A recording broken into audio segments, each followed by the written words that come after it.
Welcome back to the Digital Innovation Playbook value-added video series. We're going to be talking about Chapter 7, and this chapter is very surprising to me. I didn't see this one coming.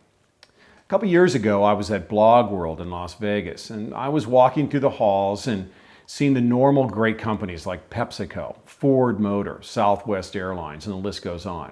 These are people who adopted digital innovation early on. But as I began to round the corner, I looked up and I saw something that frankly didn't make a lot of sense. It was the U.S. Army. What is the U.S. Army doing at Blog World? Well, as I approached the booth, I started talking to one of the colonels there, and after he made me do 25 push-ups, and he really did, before he'd be willing to continue our interview, I began to realize that I had uncovered something very, very special.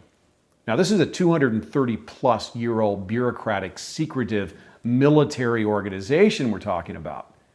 Now, if they can be open, and if they can take a true hands-off approach towards innovation, it seemed pretty amazing that so few corporations could do the same.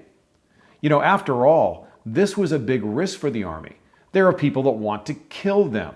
Information posted on Army Strong Stories could potentially fall in enemy hands and kill soldiers. This is a big deal.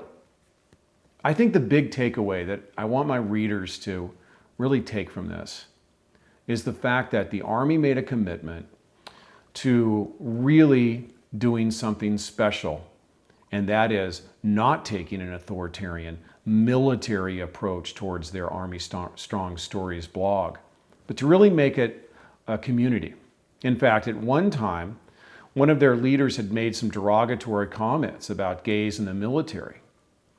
This was such a problem for the Army that they terminated that person because they were committed not to allow anybody on the Army side to use that forum to propagate their own opinions, beliefs, and philosophies. And I think that's an important lesson.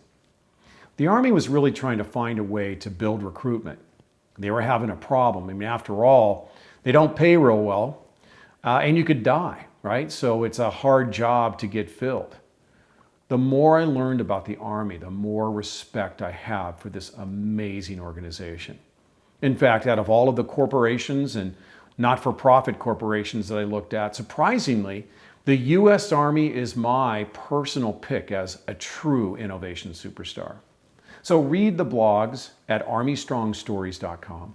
Continue to come back to the Innovation Playbook's website so that we can update you with the latest and greatest. Over the next several months, we'll be doing some interviews with the Army and to give you some more detail and depth about the amazing things this great organization is doing.